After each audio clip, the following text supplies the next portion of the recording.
I'm glad to have you on. Glad you like the chai. This chai is amazing. Awesome. Please give my regards to whoever made it. It's lovely. It's sure. rich, creamy. Come to your house for chai if you're ever in Stouffville. Awesome. So, alhamdulillah, jazakallah khair for coming on the podcast and taking your time out, driving this far out.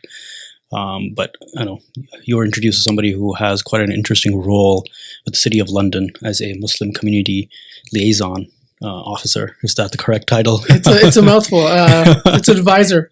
Advisor. Yeah. Okay. So that makes sense. I mean, it's a unique role, and I don't think there's anything quite like it in the entire country. So really, that's something I'd like to talk more about. What kind of built you up into getting into that role? How did you get into that role? Why did the City of London, create that role?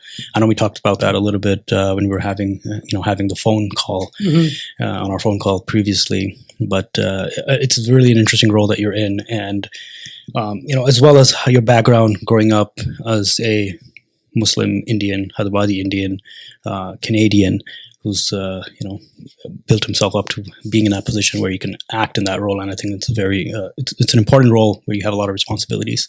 So I think that'll be interesting. So let's get started into that. Inshallah, if we can talk about how what was your education background? What was it like growing up as a Hyderabadi Indian Canadian Muslim, and eventually how did you get into into the vicinity of getting into that role in London, Ontario? Yeah. First of all, thank you for Jazakallah for having me. Happy to touch base on all the things that you mentioned and more. Would love to know some things about you as well as we continue this conversation. But it's very funny how way Allah has planned my qadr so far to play out. I was born in Brampton. Raised in Mississauga and lived there until I moved for the role in London in 2022. My upbringing was very interesting because Brampton, Mississauga, my parents came in 1986. I was born in 86. There weren't a lot of Muslims back then. My dad was one of the few entrepreneurs to start the halal meat industry. So your parents came from India? India, Hyderabad. After getting married? After getting married. My dad came in 81, went there in 86, got married, brought himself and my mom back in 86. And I was born in November of 86. And I didn't grow up with a lot of Muslims in the first 5 years of my life. I actually went to a public school, Thomas Jefferson, Brampton. And very funny story. My mom had picked me up at the end of the day. And at the back of the school, she saw me hanging around just by myself.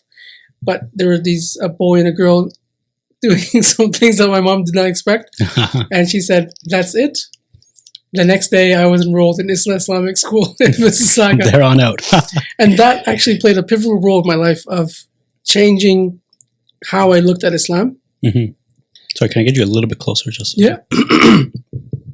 How I looked at Islam. I always thought, I didn't think that Islam would be outside of my brownness of being Indian, outside of being Indian. So Islam for me was whatever my uncles, my aunts, my cousins, how we all prayed together in the house. And that's why I was noticing our Jummah prayer, Jamia Islamia, was also growing in Mississauga. When I went to Islamic school at ISNA, I learned from all the different ways of my colleagues or of my classmates that Islam is practiced in so many different varieties of ways throughout so many different cultures. And that's what really enlightened me.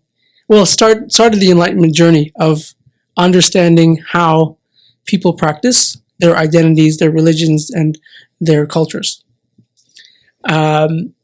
It really shaped the role, but coming from a business family, I was encouraged to join my father in his entrepreneurial ventures, and I managed a very large up-and-coming grocery store called House of Zabiha in Mississauga. From there, at the same time, I was joining YMCA martial arts, doing Taekwondo. That was very, very foundational to my upbringing. I remember it was Monday, Wednesday, Friday, Saturday, all the time at the YMCA doing Taekwondo. Fast forward a couple of years, we see a lot of businesses that are non-Muslim enter the halal market, such as Loblaws, Freshco, No Frills, selling halal products in their grocery stores. A lot of halal butcher stores were having a hard time competing with this. And I had to decide between my future at university, at U of T in Mississauga. So I decided to shift from economics, business administration to diaspora studies, which is a study of mass migration of people. It was a specialist degree, and no one really understood what I was doing, especially my family. But they had some idea of where it may go. Maybe politics, maybe history, maybe something else. And from then, I really started to understand how where you live shapes how you live. And that's very true in local communities and international communities. If you look at Hyderabadis growing east of Toronto and Hyderabadis growing west of Toronto, it's a different experience. Hyderabadis growing up in Chicago on Diwan Road, different experience. Hyderabadis in Vancouver. It's been such an interesting way to look at the diasporas of people in their receiving cities or migrant cities and how they shape their communities economically, politically, socially, culturally. So that's where I turned my personal curiosities into my professional curiosities. That sounds, that's always amazing, I think, when you're able to do that. A lot of people aren't able to turn their personal passions or curiosities or interests into a career. And that's responding to a calling. I think not everyone works in a job that's, that they find as a calling, but some do. And it's always amazing to have someone who has found that. It wasn't easy. For sure. There was 5 years of volunteering. And in Hyderabad, there's always that. Where are you going with your life? Where's the income? Where is this? Where is that? Where is this? Where is that? What can you show for your degree? But after 5 years of volunteering and being in a number of different organizations and committees and communities professionally, I landed a couple of roles in the Ontario Public Service as a bureaucrat in 2016. I stayed there until 2018. And in 2018, I got married. Went to Hyderabad, stayed in Hyderabad. Usually what happens is that they go, they marry, they come back. I went, I stayed. And I grew up, I learned about Hyderabad. I started to learn how to drive in Hyderabad. Okay. You really know a city if you drive in it. You stayed a while. Yeah, I stayed longer than the recommended legal limit of 6 months, which was a whole nother nightmare. But you want to get to know what people drive in their city. You want to get to know Germans, drive in Germany. You want to get to know French people drive in France. I've drove in Germany. Yeah, right? You understand how the rules... But it's driving on the Autobahn. It was amazing. Yeah, so you understand how people expect you to behave on the road, similar fashion in the streets. So that was a whole other story. But I met my wife through a men's wedding wear company called Maharaja. Okay. And my father-in-law did the contracts for all my younger siblings' weddings. And so that's how we knew that family. So one thing led to another, and here I am, a husband and now father, and in Stouffville, explaining to you all this. That's amazing for sure. So how did you kind of balance your identities as a Muslim, as a Canadian, as a Hyderabadi, Indian, all of that? There's a whole mix here. Somebody who was born and raised up here, not somebody who necessarily immigrated, but also went back and reconnected. How did you balance all those identities growing up and even until now? Prior to 9/11, the word Paki was the triggering word. Yeah, Paki. Yeah. Yeah. After 9/11, it was terrorist or Arab or Muslim. All of us who are on the receiving end of these derogatory terms try to disassociate from that word, whatever it may be. because it uses a derogatory term, and it's partly a self-defense mechanism of saying, no, I'm not that. But if you try to fight it, or if you let it get to you, then the power dynamic is already there, right? Aggressor, assaulter, assaultee, all that stuff. Going to Islam Islamic School and then studying a profession at U of T helped me learn to understand that you don't have to choose between one or the other. You can actually combine who you are in multiple forms in one name, in one body, in one identity. You never, ever, ever, ever need to choose between past, present, east, west, unless people try to make it like right or wrong. Mm-hmm. And we're living in a day and age where polarization is turning everything into black and white, right or wrong, left or right, politically, morally, ethically.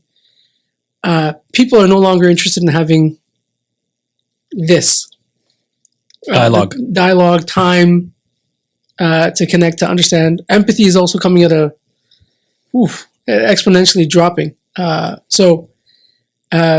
your question is very poignant, because a lot of Muslims may feel like they have to choose, especially Muslim women with the hijab, because it's a visible identity. Yeah. Or Muslim men with beards, or Muslim wardrobe. But you don't have to choose between one idea and another idea, and you can make your own idea between these spaces. You can be a Muslim living in the West, practicing. You can be a Hyderabadi Canadian.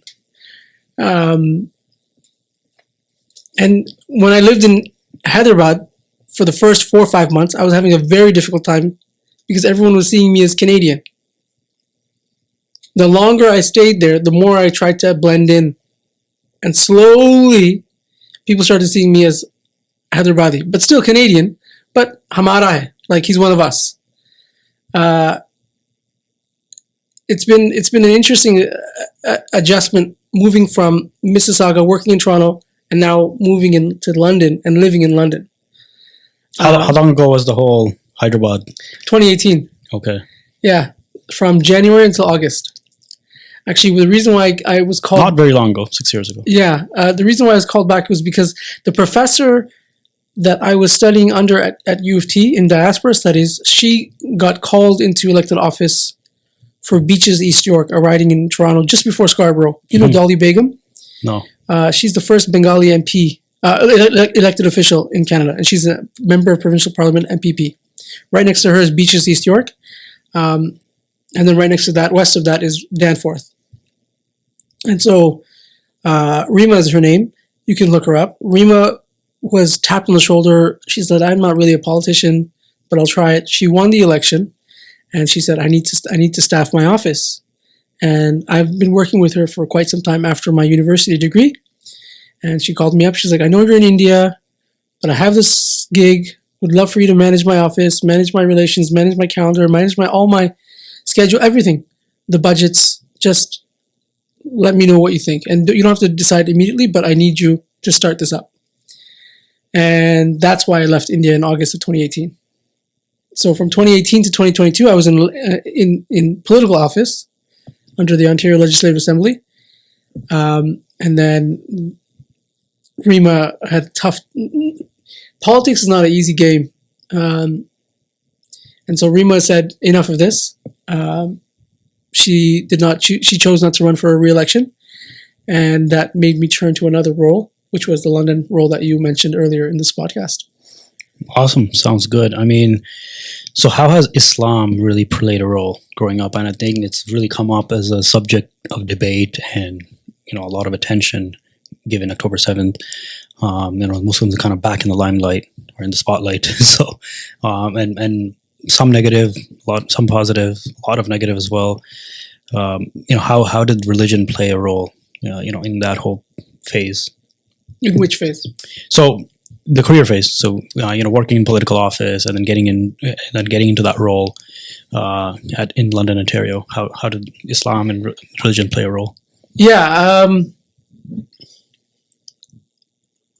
I was chairing a grant at the Kuching Institute on Public Affairs called The Spirit of Social Change in 2015, 2016. And we looked at how spirituality informs youth perspective on social change. And so we looked at how indigenous youth look at what their ancestors have taught them about positive social change today. We looked at Christianity. We looked at teachings of Jesus or Isa alayhi salam about justice, social justice, about equality, equity. We looked at Judaism and we also looked at Islam.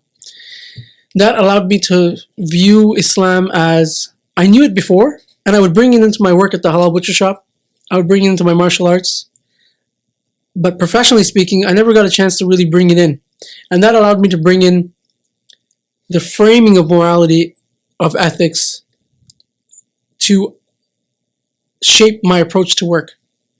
And so from that day onwards, we did a number of conversations across Canada. We had a documentary film that wrapped everything up, and we showed it in Regent Park, the 555. I think it's called the 555 Dundas Street. I don't know the name of the building, but it slips my mind right now. Gosh, that was 10 years ago. But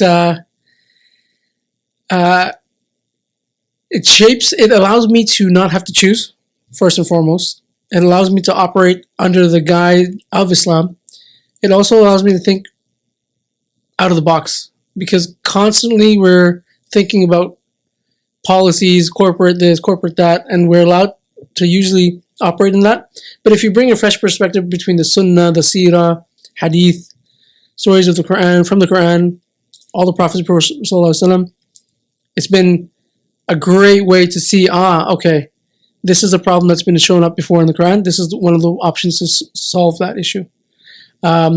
Friday prayer was a great way to be doing political work, solving casework at Jummah. We had MPPs deal with ODSP, housing, rent evictions, license, photo IDs, all the ways that Service Ontario, there's gaps in Service Ontario, health. So that's some of the work that we used to do. And then we used to do long-term advocacy. So REMA's role was critic for poverty and homelessness. So how do we solve that on an opposition side, from an opposition level, to Doug Ford's cabinet at the time. But yeah, it's been interesting to see, especially during Ramadan, the work that takes place during iftars or building up before iftars and bringing the community together, inviting non-Muslims, showcasing Islam, showcasing Muslims, how we approach our work. It's insightful every single time we do it. We tend to expect the same answers, but because the audience of non-Muslims is different, it's always refreshing to bring in non-Muslims to see how we work, how we trade, how we laugh, and how we eat. So what entailed, or what really motivated the City of London to open this kind of role? And how did you discover that role? Did you apply normally? You had some connections, so what kind of motivated to open that role? And how did you get into that orbit and land into that role? The City of London is known as Forest City. If you go up to City Hall and on the top floor they have an observatory deck, you really see how much trees there are downtown. It is also known as the City of Terrorism, where a terrorist attack took place and a family was murdered just for walking, for looking a certain way. We in London do not mention the name of that family because we respect their privacy and their wish to be confidential and their wishes for confidentiality. So we collectively have named them our London family. If such a heinous, one of the worst terrorist attacks in Canada took place in that city, what is the equivalent response to that? The community came together under the city manager, under the mayor at the time, under the new director of anti-racism, anti-oppression. Her name is Romina Morris. And she was hired June 1st, 2021. The attack took place on June 6th, 2021.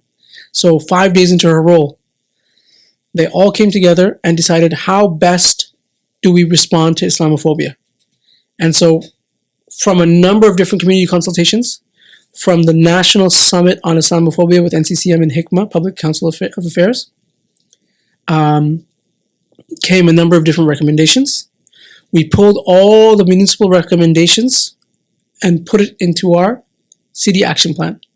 Then we also brought in a number of different municipal level organizations. The YMCA, Museum London, London Public Library, Thames Valley District School Board, Catholic School Board, the French School Board, London Transit, London Police Service, LPS, United Way, and a number of different mosques. Of course, HICMA Public Affairs, and then of course NCCM, all came together and made recommendations. And of course, Western University and Fanshawe College all came together and said, this is what we're willing to do, this is what we want to do, this is what we recommend in our own organizations. And we support the plan that the city has taken place. So this is about a 75-page document, and it outlines all the different ways that, through 6 themes, how Islamophobia would be combated. I'll just quickly go over them with you. I don't know them by heart by now, but honoring our London family is first and foremost. Highlighting the contributions of Muslims locally and internationally to the world. Education and training. Internal policies at the city. Policies to hire people with lived Muslim experience. But not only that, but to reflect the community that you serve. Before this terrorist attack, the conversation was, does Islamophobia exist in the City of London? After the terrorist attack, it was, okay, Islamophobia exists, now what do we do about it? It's kind of like saying, does climate change really exist? And you see this conversations over and over and over and over again about people saying, yes, it does, no, it doesn't. And you have the flat earthers, who are a whole different subject. Yeah, that's right. So trying to explain climate change to flat earthers is not going to happen. That's what was happening prior to that attack. Muslim women were being constantly assaulted, but nobody was paying attention. You have to remember that Islamophobia existed on June 5th, 2021, and every single day before that. But it showed up in different ways. June 6th, 2021, at 9 p.m. on that Sunday, everyone knew this is no longer a flat earth conversation. This is climate change is real. It's happening. We discuss it. So that's the analogy that I would take. And this is the problem that we see.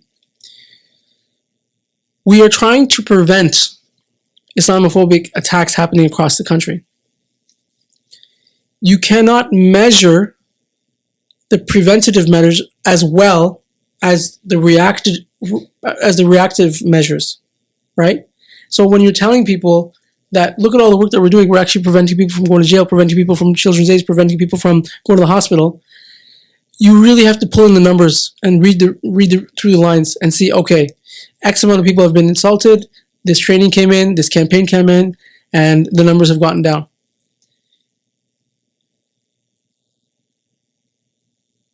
My role at the city is to guide and implement this action plan, but it's also to be a shining example for other cities to follow.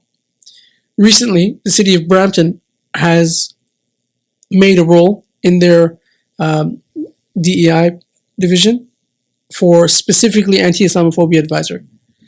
And it's been really great to see that happen. I hope other cities follow.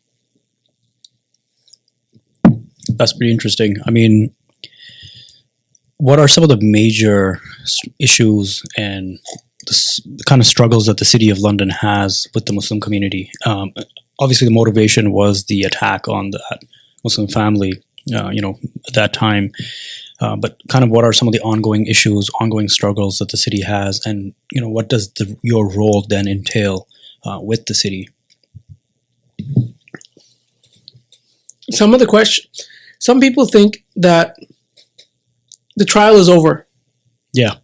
Some people think that the highest laid charges on the land have been laid upon this man, whose name we will not say, this terrorist.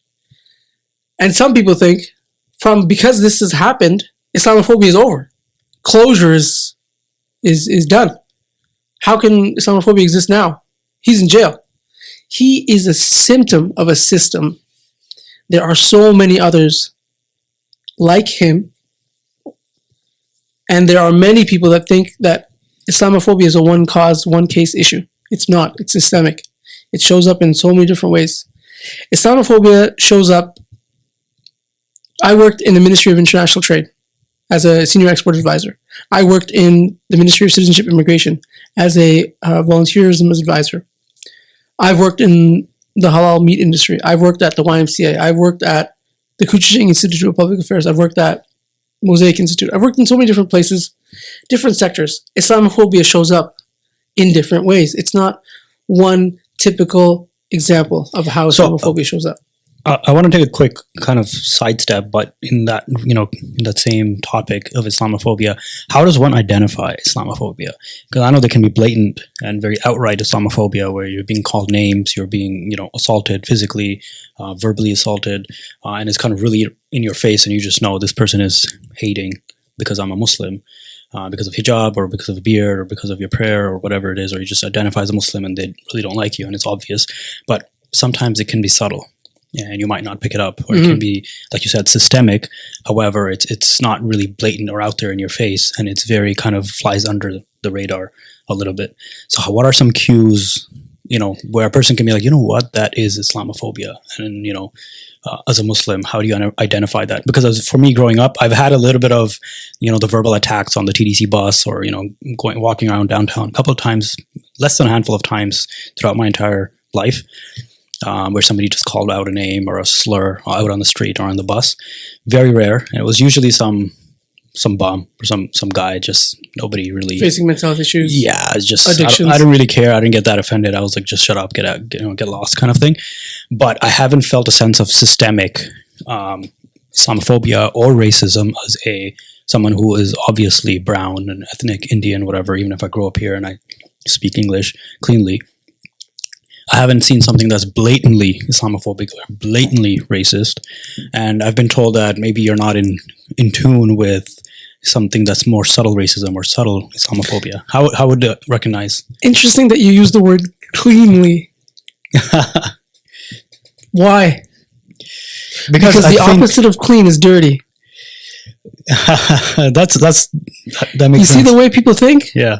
And it shows up. It's invisible. It's absolutely there. Opposite of clean might be dirty, but also there might be, you're not going all the way opposite. You might be speaking broken English. You might be speaking a different, not 100% clean, not meaning something that's dirty or something to be frowned upon, but you can tell that this person grew up in a different place. And so the English is not perfect. I should have said maybe more perfect English. No. I don't want to say I'm speaking perfect English. It's not about the words that you used in this podcast on this day.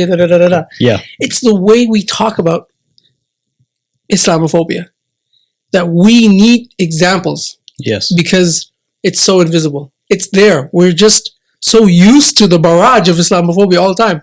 Like it's out in the media, social media, it's in kind of in the public sphere, it's in the discussion, the discourse, political discourse, out there, up there. However, for me here, growing up here, I'm working, I'm going to school, I'm going to university, all of that stuff is going out and about, out in the city, in the grocery store, interacting with all kinds of people, and I'm not seeing it blatantly to myself, realistically. But maybe some people are, and maybe the parts of the cities I've been in or whatever, maybe that's not where it is mostly. Maybe it's in certain pockets around the country. But for what it's worth, I've even traveled to the US, Florida, different cities, different states. Like last year, I was in Florida for in Florida for 3 weeks, and the entire time I was there, not a single sense of Islamophobia or racism. And my wife is the hijab and wears long clothes and all of that kind of stuff, and she's obviously a Muslim, and now as me as well. And sometimes I'm wearing something to go to the masjid. And I kind of look Muslim. I have a beard, and people can usually tell that I'm Muslim. Even at work, if I've never said anything, they're like, you must be Muslim. And they look at me, I'm Indian. Either you can be a Hindu as an Indian, Sikh, I definitely don't look Sikh, or you can be Muslim, but I look more Muslim because I have a little bit longer beard. But for what it's worth, I haven't really, and it's been a long time since I blatantly faced any kind of racism or Islamophobia. Does your experience validate or deny the experience of others. Of course not. So just because you haven't faced Islamophobia, What I'm trying to ask is, how do I identify it? Maybe I'm not in tune with it. So what I've been told is that maybe you're not really identifying it properly, but the way somebody might speak with you, maybe how a white person speaks with you, or maybe somebody else, how they deal with you, their interaction, you might not be in tune with those cues. You might be missing out on what their language that they're speaking in, the body language, physical cues. Is that something you've also, work with, or is it just the blatant stuff? no, it's never the blatant stuff. I'm constantly bombarded every day with something coming into my personal phone or my work phone. Brother, so this happened to me. Bylaw, police, immigration, tax, something that takes me away from the systemic parts. Yeah. Because this position has never been supported anywhere else or administered anywhere else, I've suddenly become this Muslim go-to person, all things city related. And it actually it distracts me from the systemic stuff that I have to combat. But nonetheless, I'm required to balance both. The mayor, October 7th happens, comes to me, Ahmer, I need a briefing, I need some speaking notes, and you need to prepare it within 24 to 48 hours. We have a press release with CTV, da-da-da-da-da. Ahmer, everyone's calling for a ceasefire. Do I need to call for a ceasefire? Ahmer, Edmonton just released the Palestinian lights on the bridge. I'm getting requests. What do we do? What about this? Also, this question about, it's very interesting. What about the other side? Are they getting requests from the other side as well? What about this side?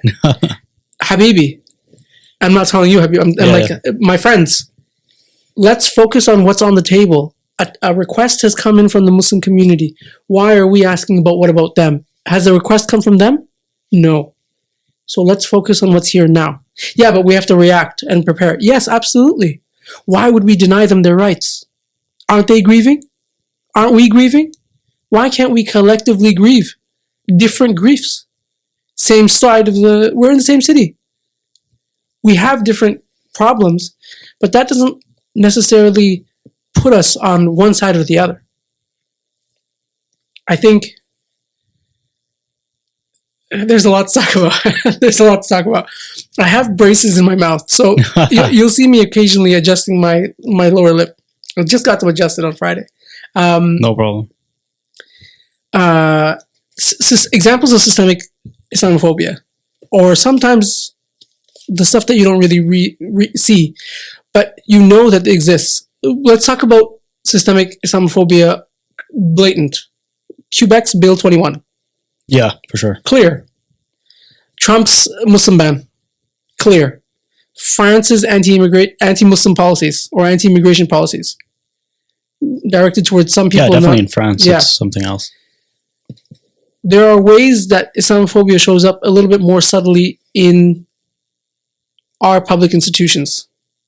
CRA going after specific Muslim charities. We all donate to Muslim charities. Zakat is a responsibility for those who can afford it. This is a systemic issue that is coming up for Muslim charities that are administering those charities. But none of us Muslims who are giving the money are having to face CRA in a legal court battle, which we've won, alhamdulillah. But the fact that we have to go through that and advocate and counsel and get this and get that and get this and get that. Like they say, the process itself is a punishment. You have to be on the receiving end of doubt. Mm-hmm. Are you associated with ISIS? Do you condemn Hamas? Why do you assume these things? You know, that's the assumption, and the bias right there is the subtle ways Islamophobia shows up. I like to say that Islamophobia comes up in the form of otherness. The way a police officer, for example, I don't like pooping on the police. There are some really good officers out there, and there are some really bad officers out there that make policing very difficult. It's actually one of the hardest. It's one of the lowest. It's it's shrinking. The recruiting pool is shrinking. Nobody wants to be police officers anymore because it's such a difficult job. Mm-hmm. And you do put your life on the line. Is it rewarding? Some people don't find it rewarding. Some people are like, no, I'd rather not be a police officer. Yeah. Because it's getting a bad rap. Occasionally, you'll see an interaction happen on the street between an officer and a member of the public. It's very different with different situations, different neighborhoods, different people. These are some of the challenges that we have to look at. I understand security and safety is top priority, but whose security and whose safety? These are some of the questions that really we have to look at and understand what's going on here. We're seeing more and more of this stuff systemically, subtle, really, really subtle stuff go online. If you look at all the different disinformation and misinformation campaigns that are online, on your phones, on your laptops, it's incredible. The way headlines have been pitched. Yeah. You see this now in this conflict, in this onslaught of Israel and Palestine, Gaza. An American was killed by an Israeli sniper. That's right, recently, yeah. And you see in the Muslim advocacy groups or online how they have to adjust the headline. An American, it says, protester was killed. Right? Yeah. Blanket, easy statement, easy for you to understand, digest. The other narrative is an American citizen in Israel was murdered by an Israeli sniper, shot in the head. Yeah. Totally different narrative. She was Turkish American, I think. Doesn't matter though. Yeah. So you know what I'm talking about. Yeah. You see the... Yeah. It's so interesting how this is such blatant but subtle ways of reporting. Yeah, that's very common. The headlines being it's a little bit throwing everything under the rug. The UK riots, Habibi, the UK riots. Yeah. All on misinformation. It never happened. Yeah, it was not a... It never happened. The guy who stabbed whoever, that he was not a migrant and he was not Muslim. How? He was neither of the two things. He was born in the UK. He was of African ethnicity. However, he was born in the UK and he was not Muslim. Why does it need to happen in the first place? Of course. Why do we need to go crazy on the streets because someone was murdered? For the extreme, there's an ultra right-wing group in India. UK. Yeah, UK, India, Tommy Robinson, America. Like, it's happened. This is all the systems that are building up that have come from 9/11, that have come essentially, when you really, really, really root it down into the most basic, us versus them. We are not on the same level. You are foreign and we are what we are. And this is the otherness that I'm trying to combat at the systemic level in all the places that I show up. And Islam allows me to connect with these individuals that are non-Muslim, that look at me in such a ways. So is this what your role is doing in the city of London, in your current role? Is it this role, is it the city reaching out through you to the Muslim community, or is also serving as the other way around? No, it's the other way around. The Muslim community is reaching out to the city via your role. I advise the city. You advise the city based on what the needs of the Muslim community in London are. So is that, what are kind of some of the main themes? Is it Islamophobia mostly? Is it things around education? There's concerns with LGBT and that kind of, philosophy that's kind of entered the education system, prayer spaces, mosques, things like issues around Palestine, October 7th. What are some of the main issues that the Muslim community is voicing through your role to the city? So I'm responsible for a number of different things, but each organization at their own capacity has their own limits and their own resources. Mm-hmm. The Thames Valley District School Board is one of the first school boards in Canada to implement an anti-Islamophobia training module in their school curriculum. Peel was actually one of the first, but Thames Valley District School Board is one of the first to start it. They have their own advisor within their school system. I help support that organization, that school board, with whatever needs they require of me. Whether that's simply reposting, sharing, bringing people together, or providing input, convening, all that stuff happens as a community collective. Right now, I'm building a mayoral Muslim advisory circle that brings in 8 advisors, 2 of which are youth, all of which have no political advocacy experience. These are engineers, doctors, lawyers, thinkers, social media influencers, artists, educators, advisors, academics, people in the health sector, telling the mayor some of the barriers they faced in their sector, professionally speaking, and advising the mayor on how to tackle these issues on a systemic level. The people that will select these 8 advisors are all Muslims that have political experience, that don't need to be on the advisory circle with the mayor because they already are in the circles of the mayor, right? So we want to make Muslims that don't usually have access to the mayor sit with the mayor in camera, privately, in confidentiality, and advise the mayor on all these things that are happening in their professional industries, so that the mayor can understand how Islamophobia shows up in academia, in health, in trade, in entrepreneurship, in education. Does that make sense? Yeah. And it's a 2-year term for each advisor. Mm-hmm. And so has that process started already? We're actually in the call for nominations or submissions right now. Okay. So the deadline for that is September 27th. And the first inaugural mayoral Muslim advisory circle meeting will happen in October in honor of Islamic Heritage Month. I see. So so those roles are from within the London Muslim community. Yeah. Interesting. Yeah. Okay. So it's going to be it's a first of its kind. It's going to be very interesting to see. Another thing I'm responsible for is changing the bylaws, strengthening the bylaws to bring in Ontario Human Rights Code into the bylaws to address hate. Now, what we don't want to do is we don't want to issue a parking ticket for something as heinous as a hate crime. What's happening on the federal level is that we're bringing down the barrier for hate crime, the threshold, the legal threshold, and we're bringing up the supports for hate crime divisions across police services across the country. There's only a handful of hate crime units, maybe 7 or 8, across the 176 police services across Canada. What does that say about our policing? It's not up to standards. There's a gap. So instead of getting a hate crime charge, you get assault or criminal mischief. That is nowhere near a hate crime. But also our bylaws need to be strengthened to address some of the gaps, and it gives us flexibility. What else am I responsible for? I'm responsible to bring in a youth fellowship similar to the Urban Alliance on Race Relations. It's a political internship so that youth understand how politics happens.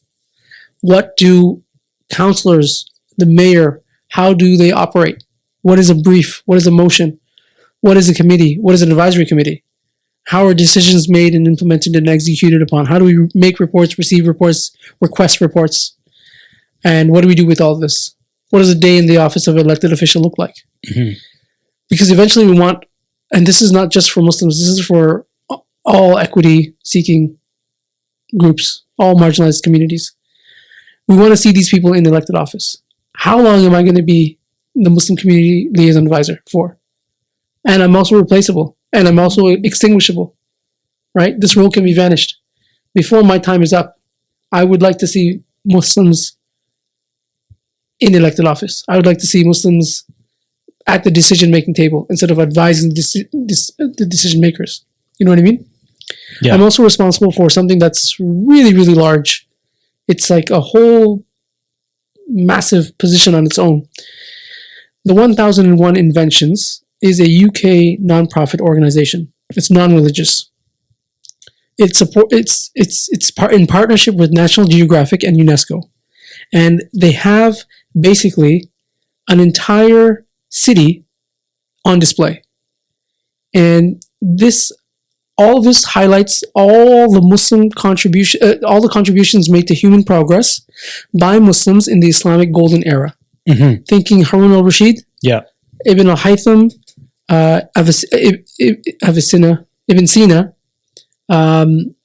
all these Muslims that have contributed to alchemy to chemistry, ophthalmology, astronomy, algebra, all of these things, basically showcasing how Muslim community, specifically the Islamic scholars, shaped European Renaissance or the Enlightenment era. Because that didn't come out of a vacuum. That came from Muslims in Baghdad, 1850, 750, 80. I'm going to, and it's never come to Canada before. Every Islamic Heritage Month, they get requests. The Aga Khan has requested to buy it. 1001 wants to stay non-denominational, non-religious. We've finally gotten a venue to host it at in London. It's never been come to Canada. It's only been shown in the US about 3-4 times. It's all over the world. Paris, Berlin, London, Riyadh, Dubai, Jeddah, multiple different languages. And it's a walkthrough exhibit showing you all the different ways that your modern day gadgets like your algorithms come from Arab scholars. Yeah, Muslim scholars. algorithmy. Yeah. Yeah, that's definitely interesting. I mean, have you seen any pushback, any contentious issues, any kind of protest against what you're doing? Both at maybe inside the municipal office, you know, you are working with the mayor, you're working with other people there. Have you seen other members of staff that are kind of against a little bit? You see a bit of a struggle with them, or other people in the community as well in London and Ontario, like, why, what is your role? Why do you exist? Getting pushback from other types of communities in the city of London. Have you seen any of that happening? I'll give you an example that I've seen myself, and it's very subtle. Mm-hmm. But one question is, how do you measure success? And this is a question that comes from people who don't really believe in this work. Yeah. Because they don't really understand the work. And so they ask this question, how do you measure success? And they turn it on their head saying, let's talk about metrics. Instead of asking that question, why don't you just ask me what you really want to ask me? What is this work? And why are you doing it? And is it really important? Or how is it important? I haven't had any interactions negatively myself. I've had 1 or 2 flare-ups with individuals walking in the neighborhood. But there is a systemic apprehension, hesitation to this work. We know just today, where's my phone? Labat has diminished their DEI office, or all the DEI inclusion approaches, the diversity, equity, inclusion policies. Yeah. Gone. Labat is the beer company. Yeah. Yeah, gone. And they're doing this because we're seeing a lot of this happen in the United States, where the states itself are saying school boards, hospitals, whatever, anyone that's receiving state level funding, if you have a DEI or critical race theory initiative, you will not get funding. We're seeing a Black Student Association, BSA, at the university, their doors are being shut because they don't get funding because they're doing critical race theory. What we're seeing in the future. So DEI seems to have a lot of pushback, and I've kind of seen that myself, where diversity, inclusivity, equity, whatever, in a lot of companies, and a lot of the critics are saying is that it started off as something that's kind of benign or something that's beneficial, where you want to be cognizant, you want to be aware of racialized communities, minorities, ethnic people that don't have a fair chance to get into certain roles in a company, higher paid roles, upper management, or there might be some kind of racial bias in hiring. You want to eradicate that and have an equal playing field for anyone to apply to a role or get into a position in that company. So you're not just hiring from one kind of ethnic group or whatever. It can be between men, women, racial communities, Asians, blacks, whites, brown, whatever it is. So that's what it was about. Disabled people, enabled people, whatever it is. But what's happening is the critics are saying people are now being put into positions just to fulfill DEI kind of initiatives without merit. So now there's quotas where now you want to have 50% of your board or 50% of your management team of visible minorities, or women or whatever it is. But now, so the company is then being forced to hire people when there's a better alternative available, but that would be going against a DEI directive. So let's say you're hiring for a role at Boeing. People have blamed this at Boeing, for example. And, a lot of criticisms come out that some of their airplanes as of late have lacked quality and have lacked safety measures. And is this coming out of because of DEI initiative in the company where they're hiring engineers or hiring technicians or hiring, other knowledge workers that were just hired because of DEI initiatives. However, there was better alternatives available, but they might have been male and white or whatever, and then they couldn't hire that person even though they were better qualified because of DEI. They had to go with somebody else. Is that a valid argument? Is that a valid criticism? That, I think, in itself is misinformation, disinformation. Planes are going down because brown and black people work at Boeing. It's something that's been said. I'm not going to lie. And that's what I think is... It's not necessarily the brown and black people. It could be even as a... Let me pull back one second. There's, for example, even in tech, in Silicon Valley, in the tech sector, there's a lot of Asian men that work. So that could be Indians and South Asians and overall South Asians and East Asians that are working at places like Google, Microsoft, Amazon, Facebook, whatever it is, and all of the different tech companies. And they're kind of overrepresented. So now Asian men have become equalized with white men because they're very overrepresented in tech, and now they want to bring in more women, people of Black or African American heritage, both men and women, and also of other ethnic kind of identities, but also people of LGBTQ and all the other kind of minorities as well. So there's places where it's not just about even being brown; it's just a representation problem. In order for a misinformation or a disinformation campaign to work, there needs to be a glimmer or a weighted amount of truth in this campaign. Mm-hmm. You can build conspiracy theories as long as there's a tidbit of possibility. I find it very interesting that no one, or the people that are spewing this, are associating hiring practices to engineering technical failures. What do you mean by that? People are saying, new staff, new problems. Mm-hmm. Kick the staff out, no more problems. Mm-hmm. I find this very convenient as a blame the newcomer, blame the brown and black, blame the DEI initiatives. How do we know that that person was responsible for putting in that part, or the stress fractures were not tested enough for that door? We're also seeing a number of theories. I'm not going to call them conspiracy theories, but a lot of whistleblowers are suddenly dying at Boeing or in the air industry. Mm-hmm. Yeah, there's been conspiracy theories around that as well. But think about it.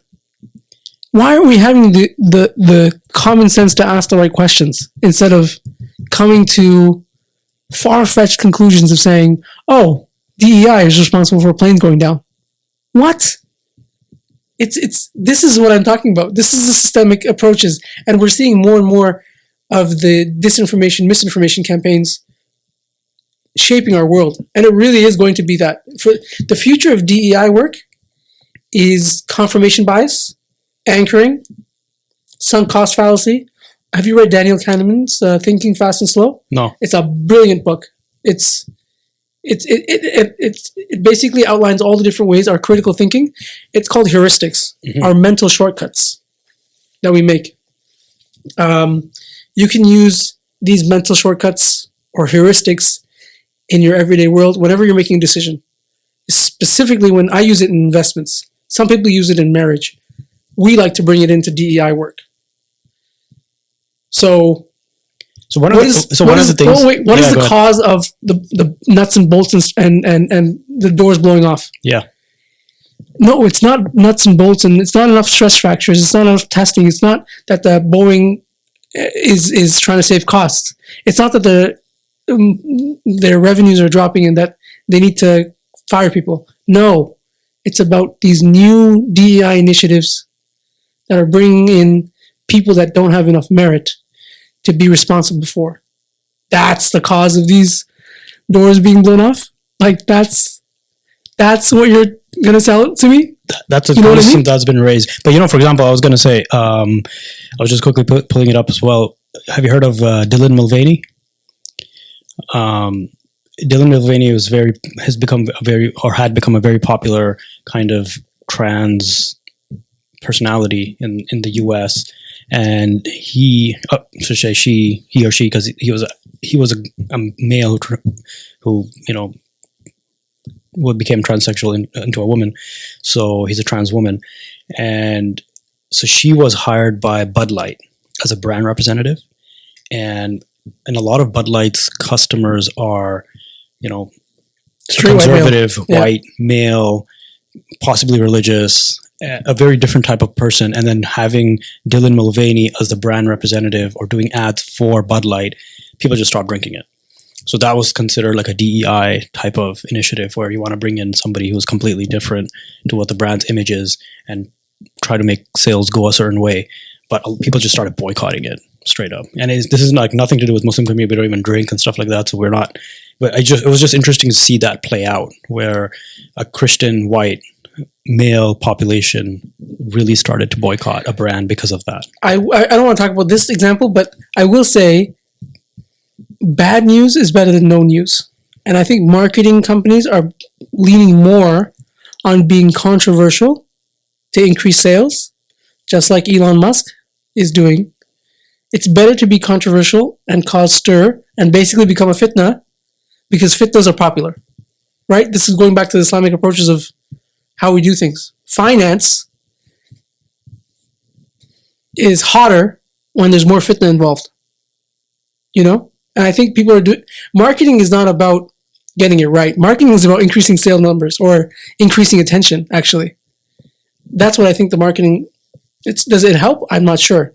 That's not my field of expertise. Well, they say there's no such thing as bad publicity. So that's what you're talking Precisely. about. Yeah.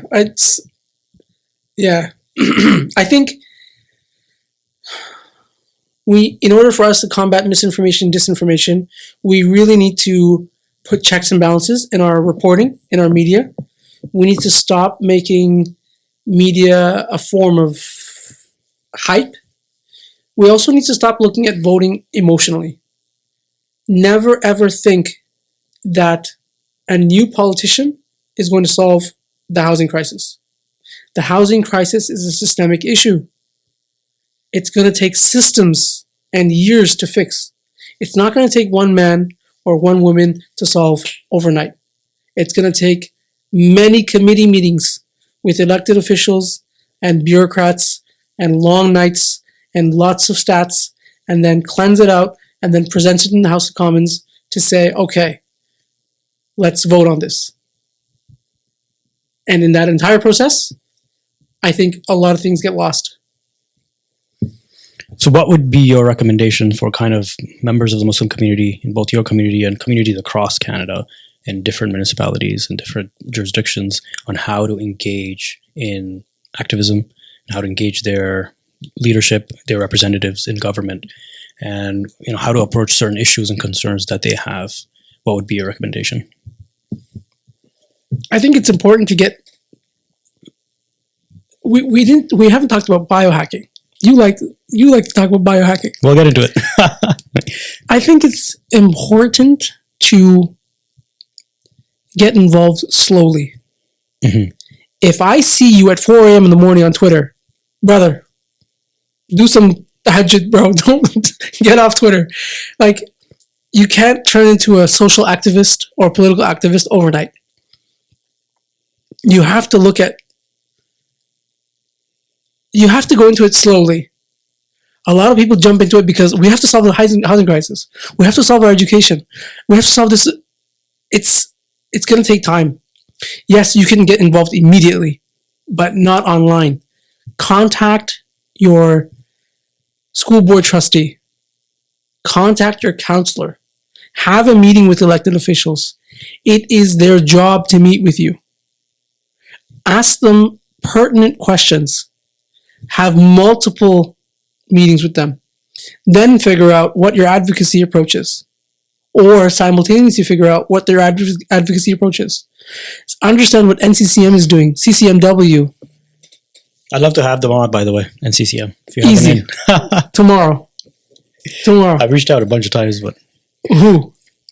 And yeah, just on the website. Stephen Brown or? Yeah, I emailed it. I think I emailed a bunch of contacts, whoever, I just haven't been able to. Okay, we'll get you somebody. Maybe it's their policy not to do podcasts, because I haven't seen them do podcasts, but I will get back to you on that this. That could be true. Yeah, I work with NCM very closely, so they could have denied it, though, but no response. Yeah, they're also very, very busy. Like, of course.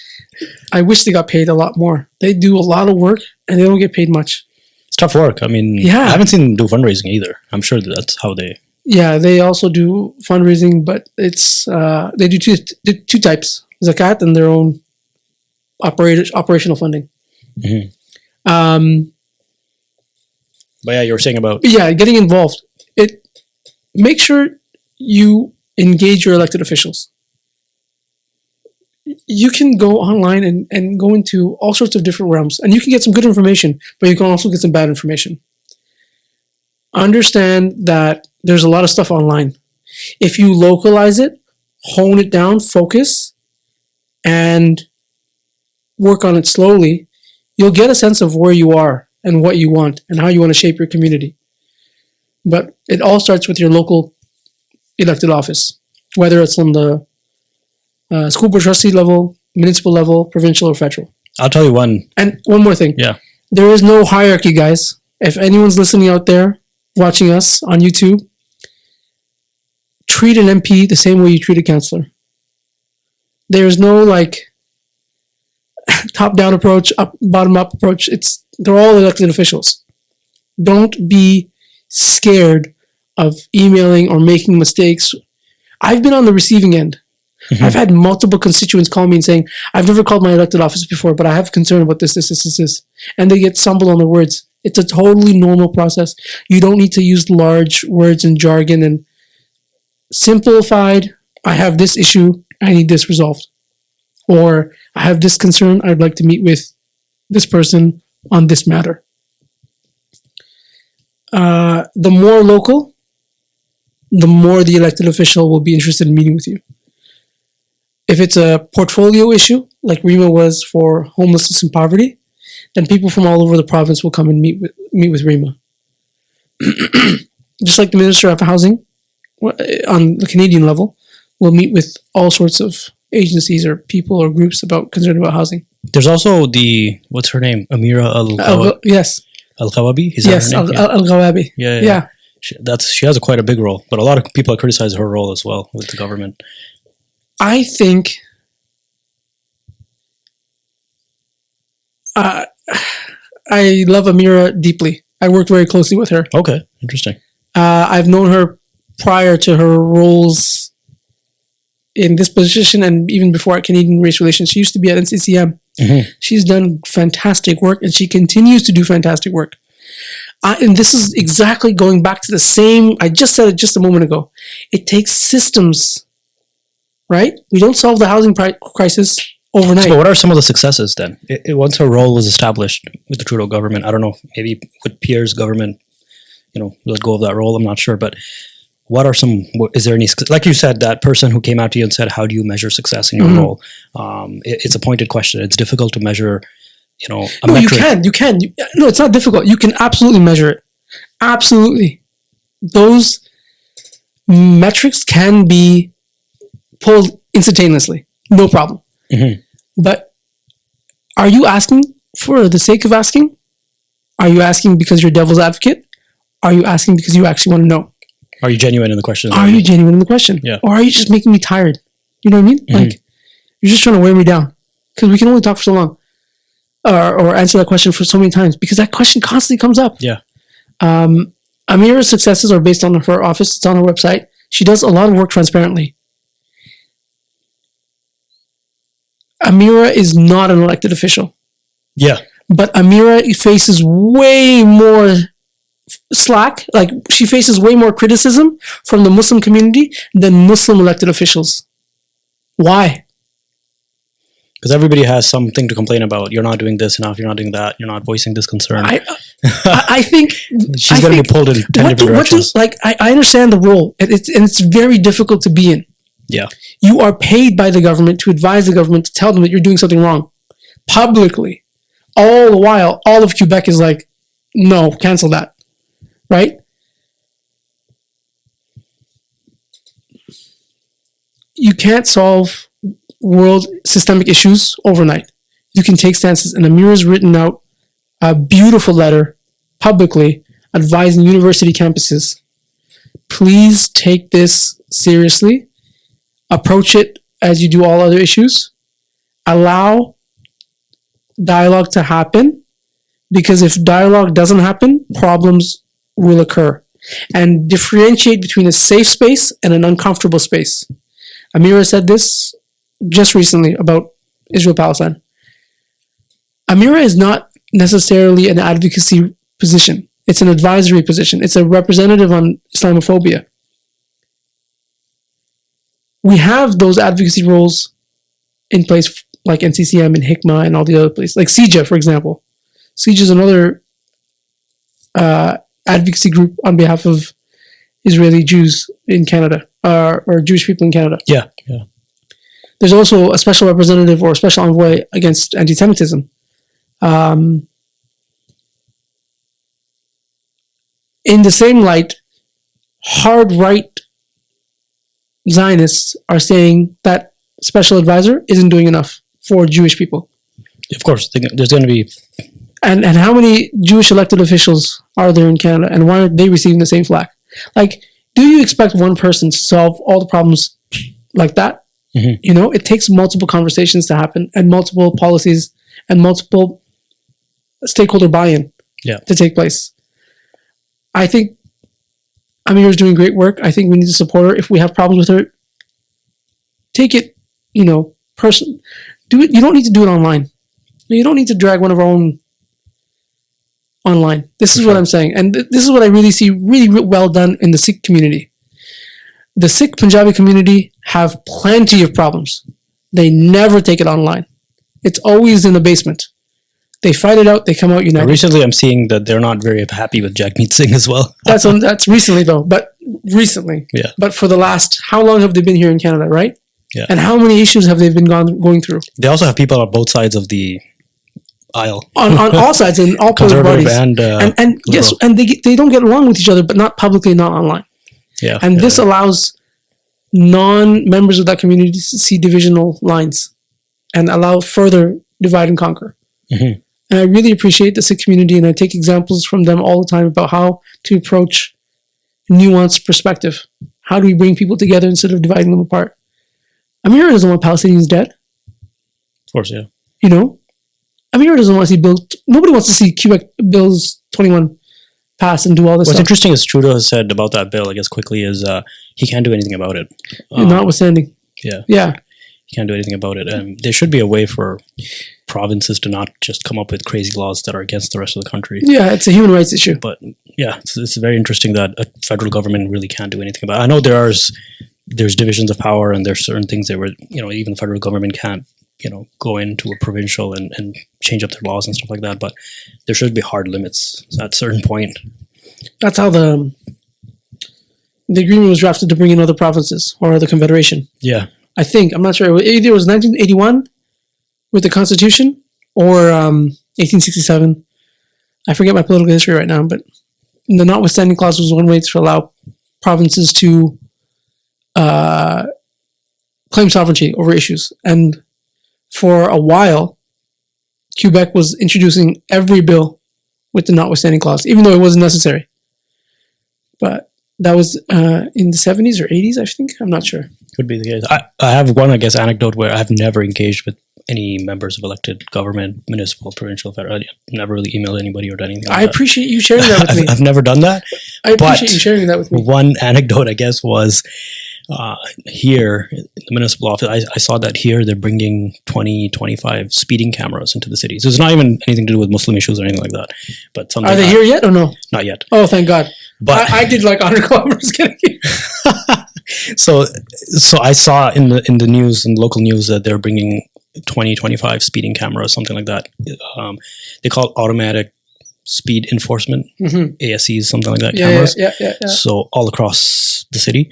And I'm like, what the hell is this? And I emailed the mayor. I'm like, I wrote quite a long email, very strongly worded, that how can you enable something like this? We don't, what are the statistics on car accidents, fatal car accidents in this small town? And, you're bringing in a technology that is basically a technocratic surveillance state technology into the city, where you have cameras all across the city just constantly billing people for just going over the speed limit by 10 kilometers per hour.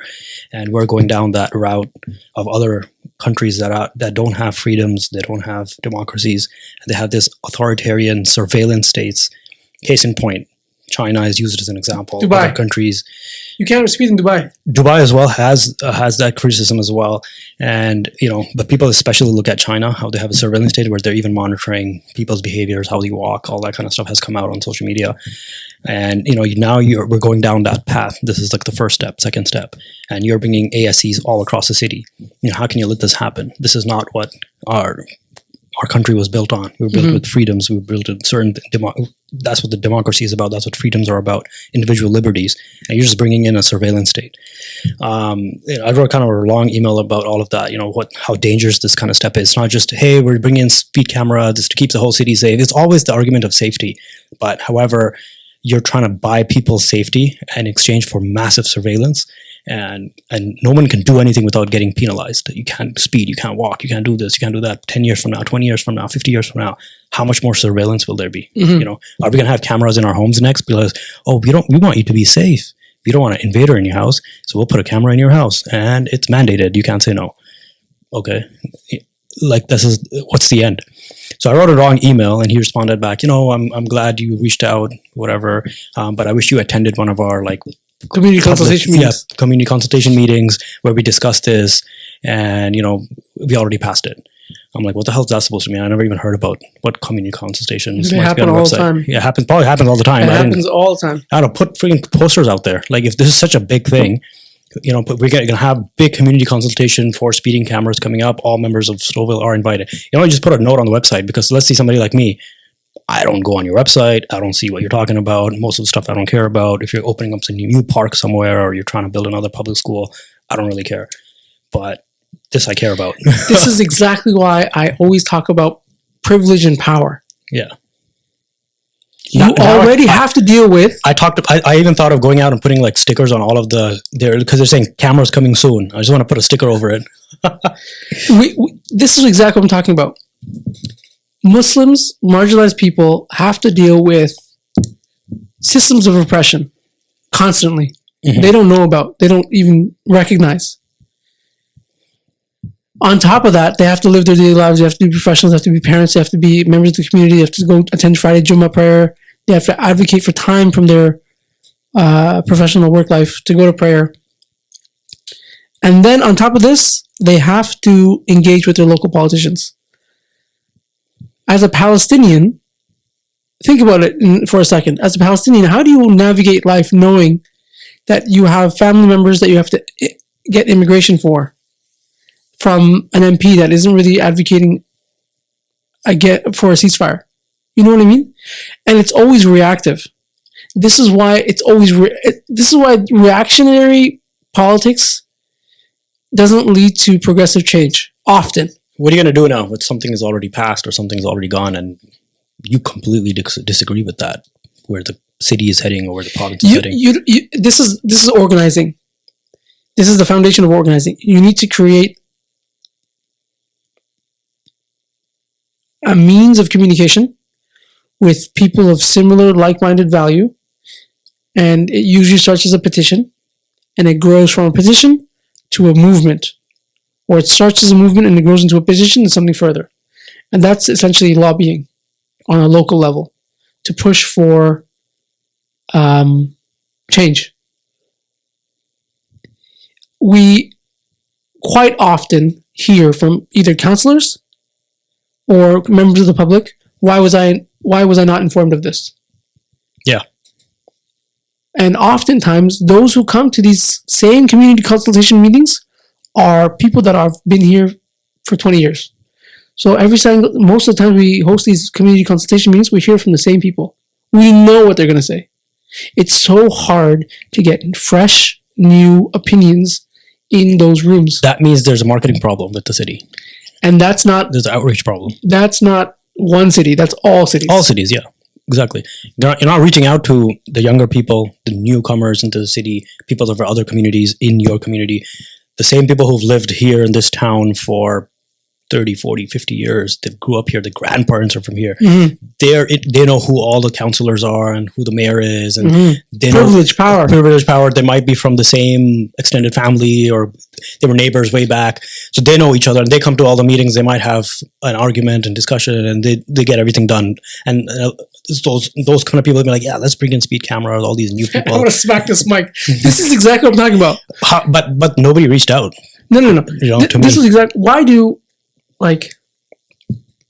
Why are the people at the lowest of the privilege pole affected the most? You know what I mean? Mm-hmm. Like, you learn about a policy that's already been passed and it's affecting you and you're not happy with it. Yeah. And it's my fault. Were you in a different identity, in a different shape, in a different form? Were you a member of a different community that holds a lot more power and privilege? Would you be able to cause and create a lot more noise and create a movement and go online and start a petition? And, you know, this is some of the things that... Imagine a world where Islamophobia, oppression, doesn't exist. Then you think, oh, easy. That's what I'm trying to get at. And NCCM is trying to get at, and Hikmah Council of Public Affairs is trying to get at. We're trying to empower regular, everyday Muslims to go into an elected member's office and share their 2 cents. And so you're telling me I should walk into the office and... It doesn't need to be this whole long email about privileges and rights and security and technocratic and autocratic and, hey, I don't like this policy of automated cameras. We need to have a different approach to controlling speeds. I know all municipalities are looking for money because COVID bankrupted many cities. This is not a solution to increase or decrease the deficit. Why would COVID bankrupt? Oh, yeah. They're collecting property taxes from so many freaking people. It's crazy. No. Transportation dropped immensely. Mm-hmm. Cities rely on their local transportation hubs as a form of revenue. When those transportation services weren't used and people were late on city property payment taxes because of COVID-19, or businesses were shut down and property tax wasn't paid, many municipalities went bankrupt. There's something called AMO.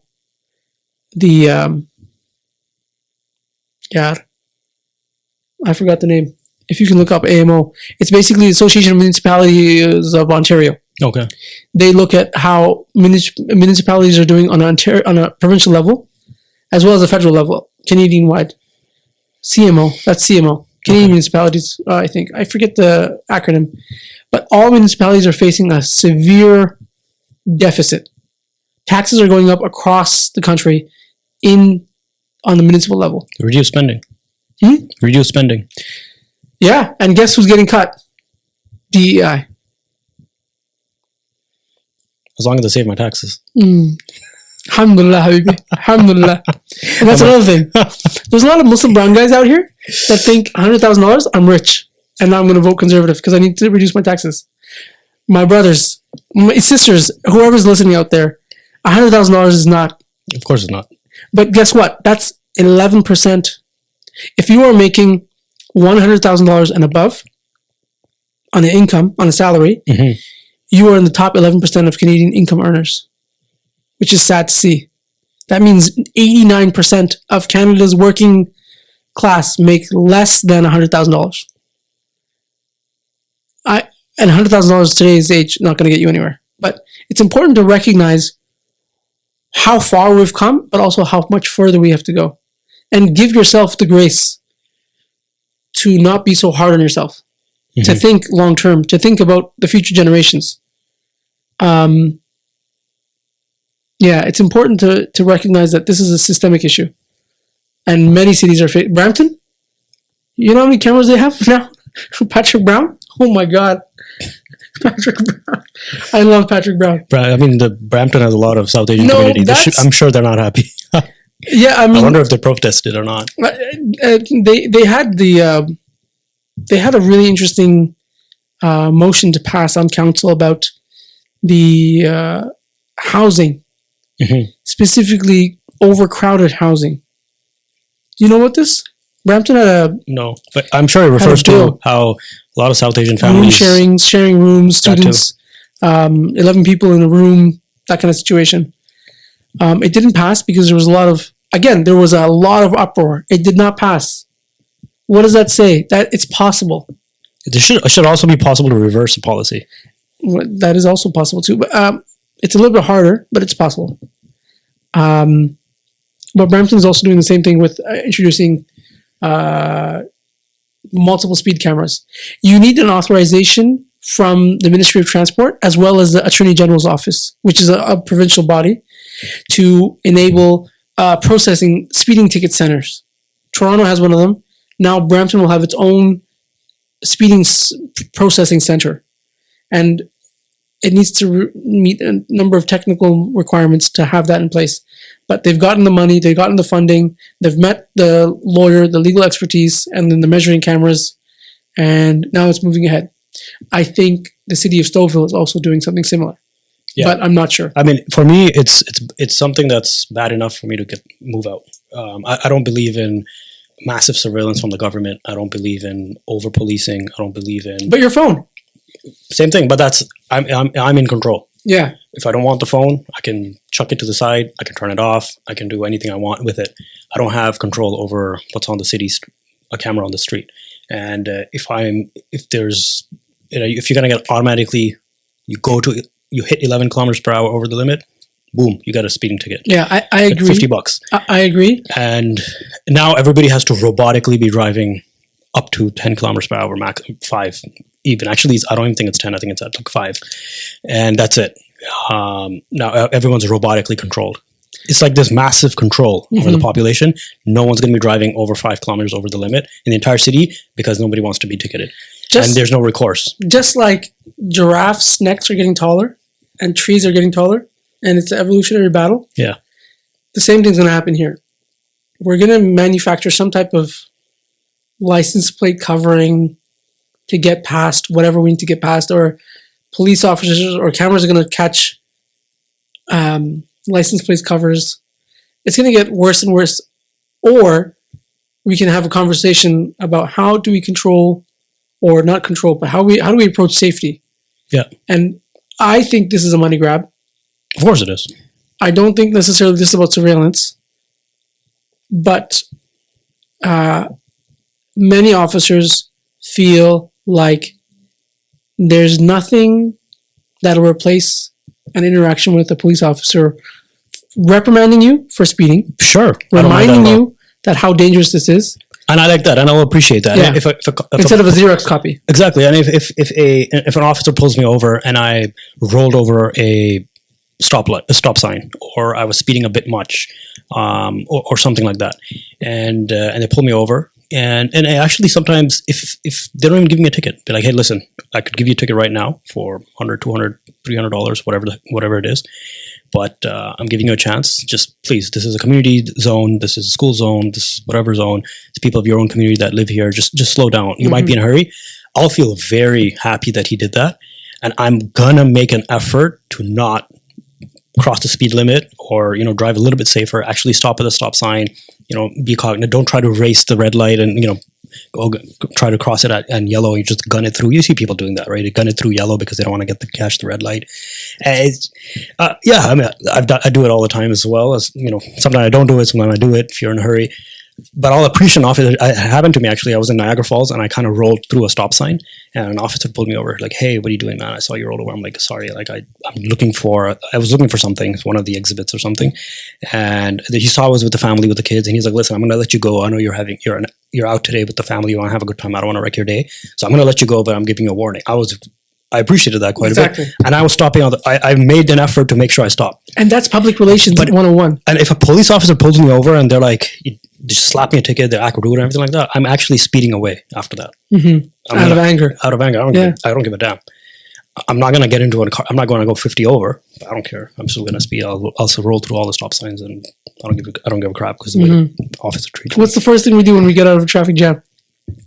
Start gunning it.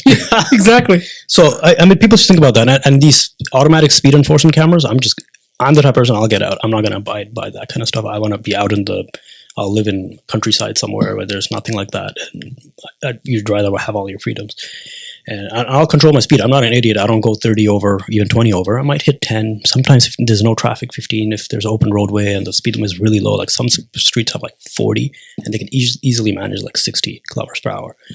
They're just 40 because across the city in many places, they've been reducing speed limits because of outreach from, I don't know, like an old activist groups and stuff like that who think everyone's driving too fast now. I don't know, they're from a different era, and I don't know what the hell the problem is. I've seen speed limits drop, and like this road could easily handle 60, 70 kilometers per hour, and it's at 40. Yeah. And you're just crawling. Why? So the things like that, right? Yeah. I have the same. Driving in London, Ontario is a very different experience than driving in Mississauga and Brampton. It's actually very difficult for me to drive in London, Ontario. People stop on the yellows. People drive the speed limit. It's very interesting.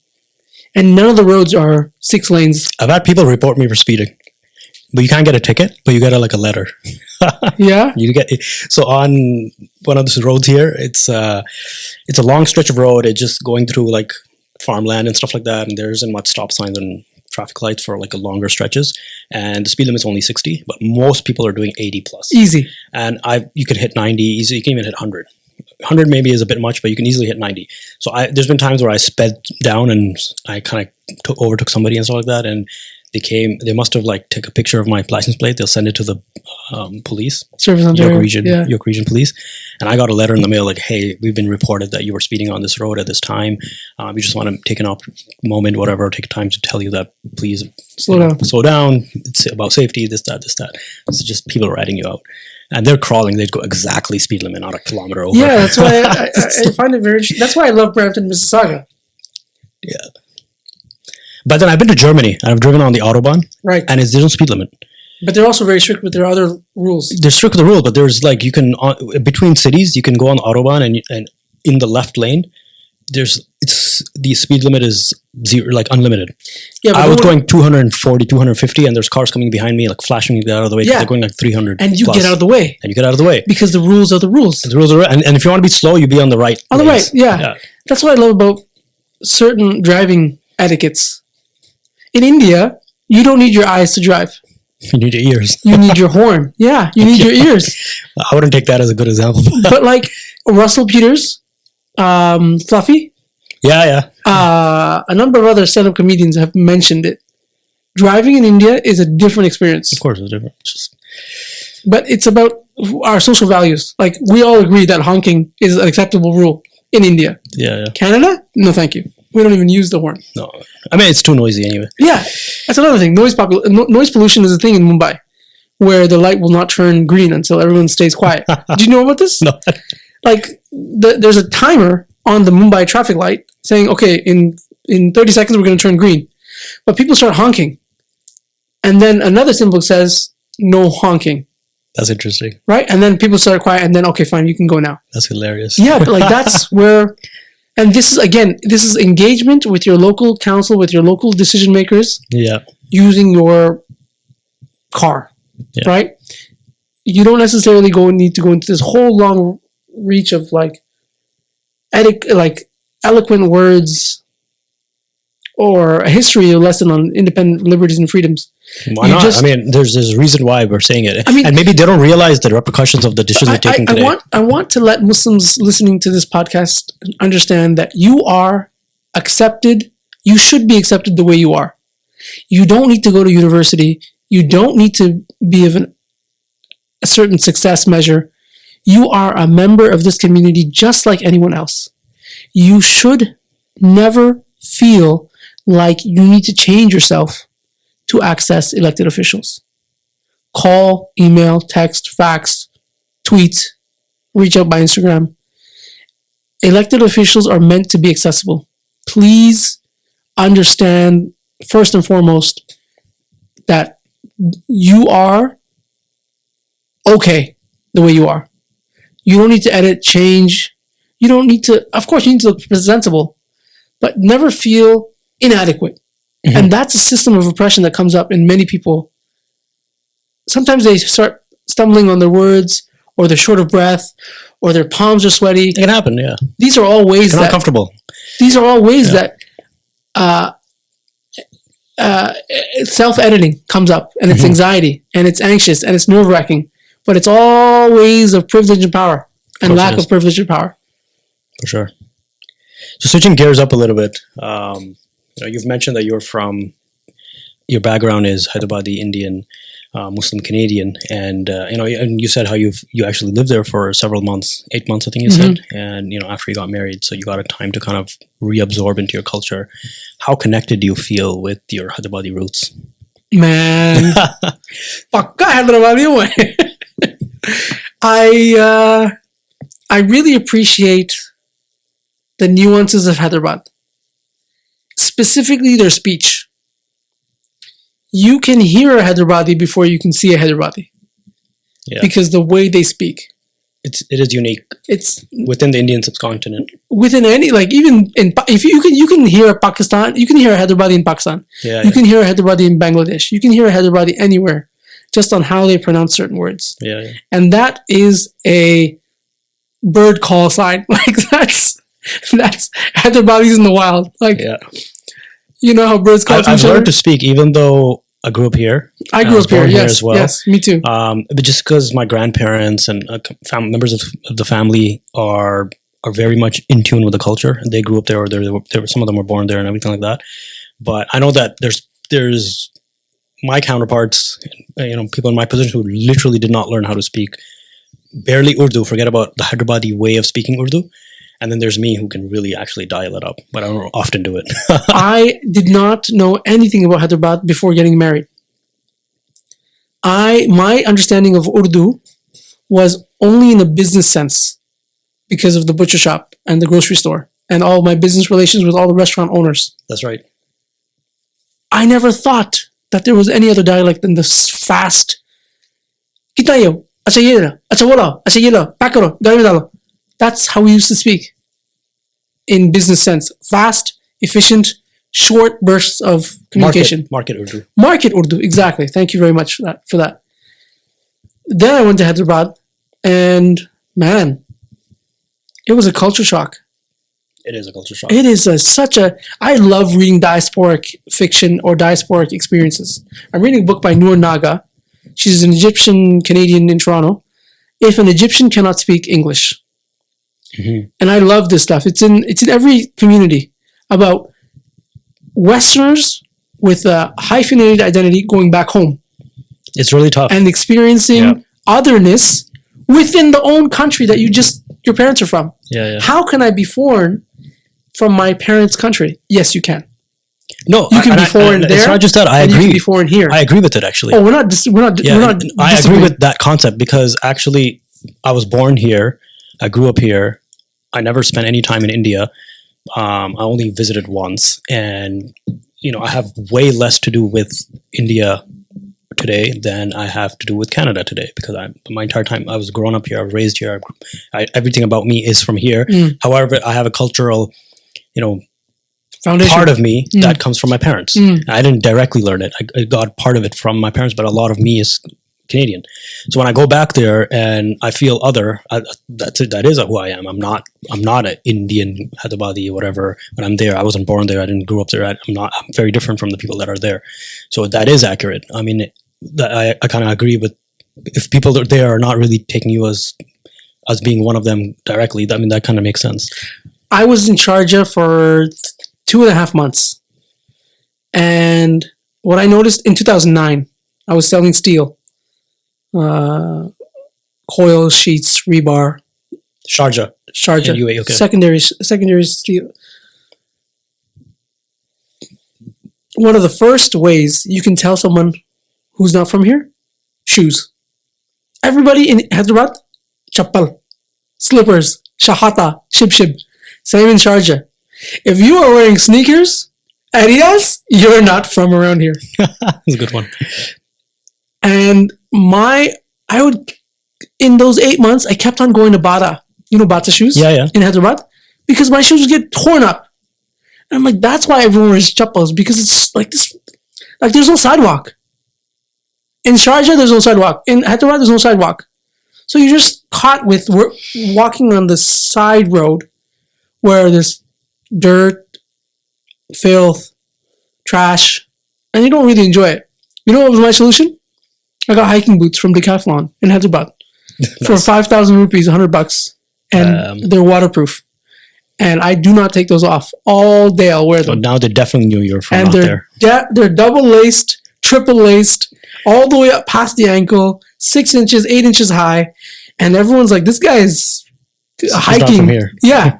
But it's like, I'm tired of going to Bata and buying new shoes or Bata's buying slippers. Yeah. So how do you see passing on the language and culture, cuisine, whatever, to your kids? I mean, we got this far, born here. Yeah. Our parents were from there. Yeah. But now kids, the next generation. Me and Ayub have this conversation all the time. Ayub is on this like crazy. Yeah. How do we grow? Because Ayub is a lawyer. Yeah. And he sees the worst of the worst of the worst. And not because they're evil. No. These kids, underprivileged, the legal system is punishing them. If they were born in this country with parents in this country that could navigate the system and grew up with friends who were lawyers and engineers and professionals and all these other things, they would just call their friends and say, hey, listen, my son did something stupid. Can you get him out of this case? But because these new Muslim kids don't have parents that don't understand the system, they don't have legal... You're talking about immigrants. Immigrants or newcomers or people that don't have friends in the legal system, they can't navigate it for their children. And their children are slapped with bail hearings, with sentencing, with prison time, even though it could have been avoided. But how do they get there in the first place? Again, privilege and power, the right resources. But how do we pass down the question was that. Sorry, I was distracted. Makes sense. You allow them to explore on their own terms. The reason, you know why I got into martial arts? Because my brother wanted to become a ninja.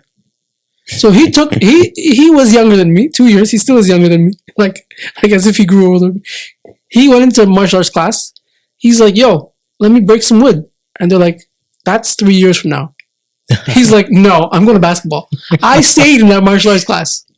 And now I'm a martial artist. Yeah. Full-time, lifelong. Not full-time, but lifelong. You have to allow certain parts of a culture to catch the attention of your children. It may not be biryani. It may be comedy. It may not be... Oh, you said comedy. You know what's funny? So a lot of the street Hyderabadi lingo... Yes. Me and my brother and myself, like our kind of around family, we learned it through, the Hyderabadi comedy movies that came out. Salim Peko. Those guys, yeah. Yes. Like 10, 15 years ago, something like that. Yes. When those came out, they kind of created an access for a diaspora of Hyderabadi born, but American or Canadian born Hyderabadis to reconnect with the culture, because we saw like it's on the streets of Hyderabad, in the local municipalities, in Charminar, and whatever, and we're seeing that really local dialect, hardcore local dialect, and we just found it hilarious. We actually kind of picked it up because we already know how people spoke like that. A little bit, we hear our uncles and my dad and stuff kind of speak like it, but those guys really went to 100% with it. We sort of picked it up, and it was extremely hilarious. And that was a way to actually reconnect with the culture.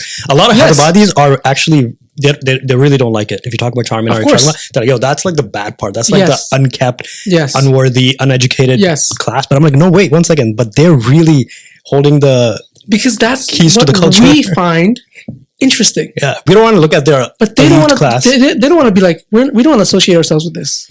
Yeah, because it seems like you're a villager, like Gawala. Because the longer you extenuate, I'll give you an example. When you say "Kya re miya," you're being comedic. Yeah, because you can say, "How you doing?" Kaise ho? But instead of saying "Kaise ho," "Kya baat hai," You say kya re miya, and you just make it longer and longer. Begam ke bata kar rahe tum. Yeah, but that's what's funny, right? That's what's funny, right? But that's not funny for them, maybe.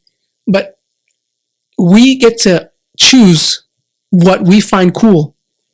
Look at the Generation Z right now, Generation Z. They're wearing 90s clothes. What year were you born in? 89. Yeah, I'm born in 86. My brother's 89. They're wearing the new kids in today's high school, grade 9, are wearing what we used to wear in grade 9. They think our clothes in grade 9 are now cool. And they're paying top dollar for it. I guess. Brother. Things come back. Brother. How? They're paying $200 to wear a Zeller's Champion hoodie. Yeah, I don't know about this. Look it up. The 90s is coming back.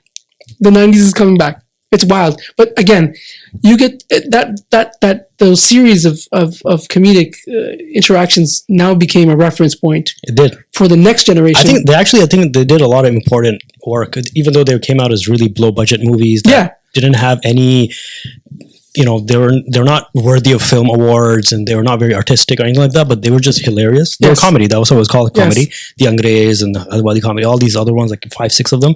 And Salim Peku, and also the other guy, what's that short guy was really hilarious. Johnny... No, not Johnny Lever. No. In the Hyderabadi movies. Oh no, I don't remember. So he, so that it allowed all of us in the West to kind of reconnect with our Hyderabadi culture, and I think that was awesome. Yeah, I think it was really awesome. It made us appreciate it. That's the main word, I think. And that's where we have to allow our children to be like, you choose what you think is cool. For 1 minute, you love to know the history of Nawabs, and that their living descendants are in London, England right now, and they're part Turkish, part of the Ottoman Empire. I went down that rabbit hole. I studied the Nizams and all those rulers. Yasir Qadi and Abdul Hakim II's daughter, and them marrying. And I've met a couple of those Turkish dignitaries. In Hyderabad. Yeah. Because they are currently the owners of Farak Numa, Chao Mehela, all those UNESCO heritage sites. I haven't been to any of that. I need to visit and go. I will take you there, no problem. But it could be biryani, it could be fashion, it could be the slang, it could be the comedy, it could be the history. We all have access to cultures, and living in Toronto, living in Canada, has given us a lot of different ways to access different cultures, different movements, different foods, different flavors, different profiles, different communities. What I don't like about London is that they don't have a Chinatown. They don't have a little India. They don't have a Koreatown. They don't have a Jewish neighborhood. Brother, I need kosher food. Like, hit me up. Like, there's none of that in London. If you can find kosher, halal, whatever, those sandwiches, those deli sandwiches, that'd be amazing. That's awesome. That's in Scarborough.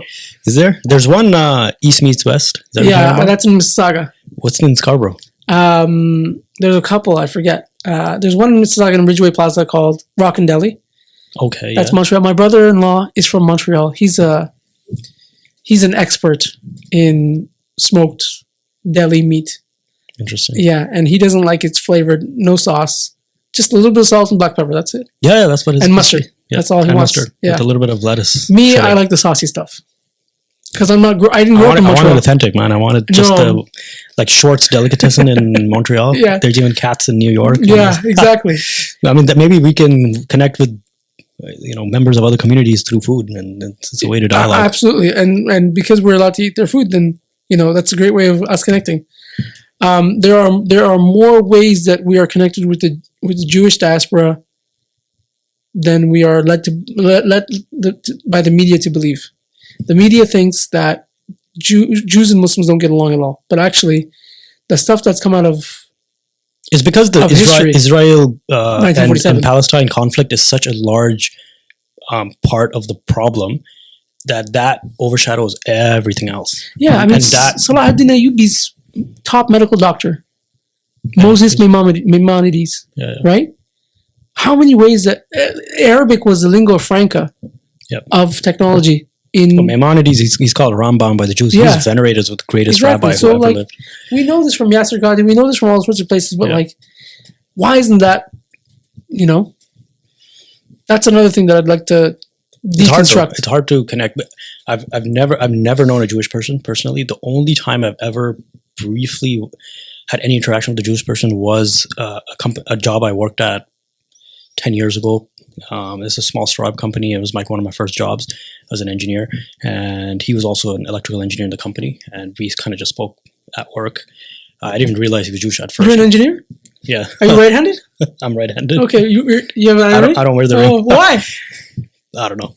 I used to have it. I still have it. I used to wear it when I first graduated, but it's not so cool anymore. Please wear the ring. Please wear the ring. It's not so cool. It's such a I used to cool look thing. forward to having the ring, and it was such a status symbol in my mind before I got it.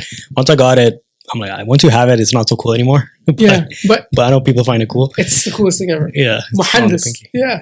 So I I haven't worn it in many years actually, but yeah. So I worked with a Jewish person then, and I mean, we didn't really speak about anything, but that was my only interaction ever with a Jewish person at any level. Mhm. Obviously, I've worked with many Christians and Hindus and Sikhs and all kinds of other people I've worked with a lot more recently and a lot more often, but not with Jewish community. Another thing I want to talk to you about was, I know time's running tight. No. My alarm, it just goes off. It's not. No, for I'm sure. not. But I I'm not want to rushed. touch upon this a little bit. Was your cycling, long distance cycling? You're a long distance cyclist. You're into fitness and all of that. And tell me about that a little bit. Hyderabadis who have never been to Hyderabad, go to Hyderabad, but just expect it to be jarring. Oh yeah, It's a jarring experience. I agree. It takes some time. Everybody's going to try to make money off of you. Everyone's going to get you married, try to marry you, and everyone's going to ask you how to come to Canada. Even if you're married, Second, third, fourth. and now you're gonna get all of us in trouble. But go to Hyderabad. Yeah. Expecting a little bit of drama, but go there to experience what it's like, how it was for your ancestors. Yeah. Hyderabad is constantly evolving. Old City has an overhead light railway system coming through. It's going to be completely modernized. My father-in-law's house has been struck down. So you're saying to go before all that happens? No, go now, whenever you can. Go anytime. Go 10 years from now. Go yesterday. It's always going to be changing. It's really, really good stuff that's happening. But yeah, cycling is a long distance sport. Cycling is not a 20-minute, 1 hour workout. For training, for intensive training, yes, absolutely. It's a 1 hour HIIT session. It's a power as much as you can. Cycling is measured in power using watts. Yeah. But cycling itself is about the journey, not about the destination. It's not about how fast. Yes, it is about how fast you get there, but it's about the journey. And the longer the journey, the better the experience is. So you go on long bike rides, like from the longest I've ever been like is from Mississauga to Niagara and back. Oh wow! Okay. Yeah, in one day. I know people here go from here to Niagara and back. Yeah, Stouffville, that's wild. That's crazy. Far. And this is a huge cycling community out here. There is, yes, because the roads are so wide and open, and that you have that little strip of paved shoulder. Yeah, that you can just keep on going.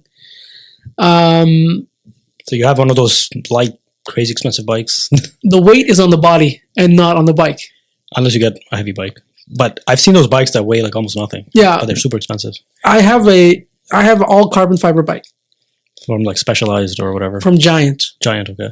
Giant. Most of the dealerships are actually owned by Muslims. In Toronto and Scarborough. For Giant? For Giant.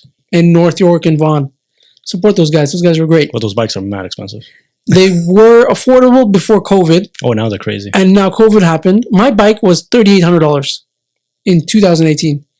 That same bike with the same specs in today's day and age is over $6,000. Yeah. Wild. I'm into mountain biking. Okay. So that's obviously not long distance, but you're going on rough trails, you're going on actual mountains. I've driven out to like Quebec and Mont Saint Anne and other places. And went mountain biking, you take the ski lift up to the top, and then you. I thought you cycle all the way up.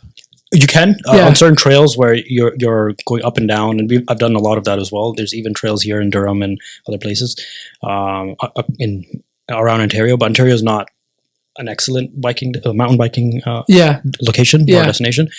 Quebec has really good ones, and the best though is in the Rockies out west, Vancouver, in west of Alberta. Yeah. So I would love to go there. I haven't been there yet, but mountain biking is something I got into like 4 years ago. Mhm. A friend of mine who was really into it, he just took me on some trail rides here, and I loved the sport. Then I went and got my own bike, almost like $4,000. So I have a really big mountain bike. I haven't actually gotten a chance to go out this year, but the last few years, Cleaning it's a hassle, no? not necessarily. 'Cause I don't go in the rain and when it's muddy. It's just hard. You can actually damage the trails. So they say not to go as a mountain biking, rule or unspoken, unwritten rule is don't go mountain biking and when there's all muddy because you can have grooves and everything. Yeah. Let it dry out and then you go. So, but it's a really fun sport. You take the ski lift, you put a mountain bike on, and then you sit on the next one and you go up to the top of the mountain, half an hour, 40 minutes down trails and obstacles, Full and speed, jumps and full everything like send. that. Yeah. Sometimes it's speed, sometimes it's very technical. And then there's different levels to the obstacle. If you're a beginner, there's like blue and green, whatever, and then there's red, and then there's black, double black, diamond, kind of like ski routes, Yeah. but then for mountain biking. I'm not good enough to do some of those difficult ones, but it's an awesome sport. Do you put most of your weight behind the seat? So let's say the saddle is here. Yeah. Do you get out of the saddle and put your weight? If you are jumping, yes, you can't be on the saddle if you're jumping. No, you Your can't. feet have to be on the pedal. You have to land with your bottom off the seat. Yeah. And you have to kind of get it properly in. There's a lot of techniques, and I'm not anywhere near being a pro, but I've learned a lot as well. Just even navigating and everything like that around like really sharp turns on banked curves, over obstacles, over rocks, branches, even small jumps. Yeah. I'm not able to do those crazy like 50 feet, 20 feet, 25 feet jumps. From you see people doing in videos. Like I sometimes sit there and watch those Red Bull videos of people doing like crazy competitive mountain biking. Any injuries? Not really. You wear a helmet? I wear a helmet, of course. Yeah. You're gonna die if you don't wear a helmet on please, these trails. please wear a helmet. Yeah, Yeah. Hell yeah. All those Muslim people who are listening or non-Muslim, whoever's listening out there, please wear a helmet. A helmet is mandatory. Of course. Yeah, like you can't do really, mountain you only biking. have one head. Get a helmet. Even we'll wear gloves because you can have like branches stuff whipping at your knuckles. Yeah. Sometimes knee pads if you're doing downhill mountain biking. I actually have a full face helmet for downhill mountain biking. Yeah. It even has like Visor. visors and Yeah. everything like that. You wear goggles because if you're doing like downhill mountain biking, you can have like rocks flying in your face and Absolutely. stuff like that. Yeah. And you can fall really badly. Yeah. I've fallen, but not bad enough to injure. But I've fallen where definitely you need like a real helmet. Yeah. For me, it started off when I used to go to YMCA. I used to walk or take my bike Yeah. because I didn't want to bother my parents for a ride. Then university happened, diaspora studies specifically, and I would spend all day at the university and I would bike to university. Yeah. And I would ride an old steel rally bike. Then I would ride further and further and further and further. Then I rode to the beaches and back in 2015, 14. And then I'm like, man, it's time. Time to do the long distance. Time to get a bike that can take me the distance because I'm already doing the distance. So when are you going to do the cross Canada tour? Tomorrow. People have done. Yeah, you can do cross Canada in How long does it take? 70 days. Wow. Comfortably. 2 women just did it recently on Instagram.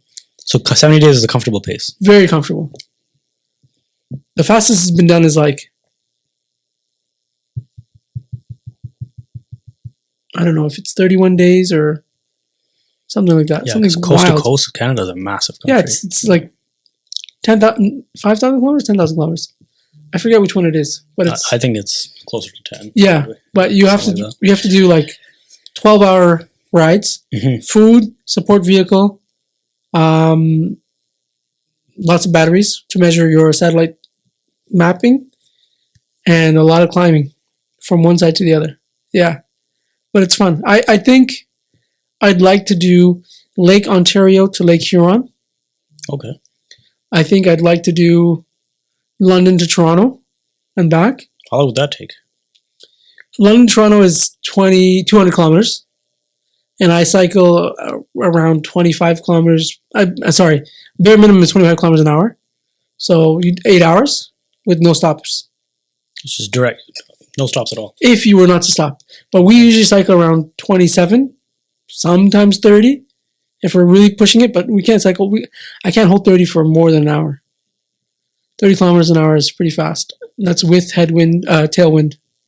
Okay. Yeah, I'm working on increasing my VO2 max or my lung capacity because there's something called threshold training. Yeah. And you can cycle at threshold for a certain amount of time. The more time you spend in there, the better you are. There's also zone 2 training. Yeah. Which is very, very relaxed training. Yeah. But you spend 4 or 5 hours of your day in that low or mid range heart rate. That's actually shown to improve muscular VO2 endurance far better than threshold training. But if you mix them, it's the best. And of course, diet and sleep and rest is the utmost important. Super important. But being Hyderabadi, our genes are just, oof. It's not the most athletic genes. Oh my God. I'm 37 right now. Yeah. Wow. I've never felt old. Yeah. Do you feel like a decline? I feel a decline. It just takes a little bit longer to recover. Okay. And I need to cycle more often I used to lose weight like this. Mm-hmm. Habibi, I'm not even eating biryani. Like, it's just, I've always never been a fan of like eating heavy. I've never been a fan of like, and Hyderabad has a big culture of eating. That's the only culture they have. Like, just eat to your heart's content. It's all about food there. It is all about food. Like, it's kind of, it's awesome. The food culture is really good. There's awesome cuisine, but that's the only thing. Me and my wife had a great, amazing. I wish they were captured on podcast. But me and my wife had multiple conversations about how do we convene people in Hyderabad that doesn't involve food. It's almost impossible. People don't drink. They don't really have any other activities. Nobody's bonding over long distance cycling or mountain biking or boxing or martial arts. They're niche. They're very rare, niche. Very niche. But they're niche and they're marginalized. Very. Biryani and chai, and Irani chai specifically. Well, you'll get thousands of people show up. Yeah. For a meetup. Bro, there's people waiting at weddings at the door. The moment the door opens for the food, people run. And big men with big bellies are running. That's hilarious. That's terrible, actually. I mean, it is terrible, but like, it's just, it goes to show, like, kya ho raha hamare logon ke saath? And trust me, that belly is not hungry. Like that, you can go fasting for a couple of weeks, my guy. But hilarious. I think consistency is the most important thing for cycling. I really enjoy coffee stops and enjoying new parts of the city. They say walking through a new neighborhood to help you understand your new surroundings better, but I love cycling, and I'm one of those advocates for pushing for bike lanes. Mm-hmm. It doesn't need to be blocked. It doesn't need to have medians. It can just be a designated painted part of the street. I really enjoy cycling. I think cycling really changes the way how you engage with your community, with your society. Transportation is critical for infrastructure. Yeah. Cycling, if we have those supports, will increase our mental and physical health in the long term. Oh yeah, that's definitely the and case. Getting off gasoline is really important. Oh my God, gasoline prices are going through the roof. Well, people are going EV, but but I agree with you. Cycling is it's fun and it's good for you. It's healthy and yeah, you can travel somewhere, maybe short distances without using an automobile. So why not? I would love to do a London, England to Saudi Arabia cycling tour to do Hajj or Umrah. People have done things like that from different parts of the world. There's a bunch of Muslim guys, 7 of them or 8 of them, with it, but they had I think from UK or something. From England, they had a van to support them. Yeah, a support van with all the extra tubes, tires, air, pumps, food, nutrition, clothes, towels. They go from campsite to campsite or hotel to hotel. Awesome. Yeah, and they have all the visas. Yeah. Well, they're European passport holders. I'd love to join you for one of the shorter ones. Absolutely. Absolutely. Just get into I'll come out to Silverville on a bike and then we'll go cycling. Awesome. Yeah. Thank you so much for coming on. It's been great speaking with you on your breadth of experiences and a lot of things that you've shared. So I'd love to have you on again and speak a bit more detail on what happens next in your role in London, Ontario. Yeah. This has been a pleasure. I think that we could talk way more about way more things. Yeah, I think we can keep going. Yeah, I think we can absolutely keep going. I really appreciate you bringing me out here. I apologize that I was late. Let it be known on the record that I was late. But inshallah, I will be early next time and I look forward to it. And thank you again for having me. Jazakallah khair. Assalamu alaikum. Wa alaikum salam.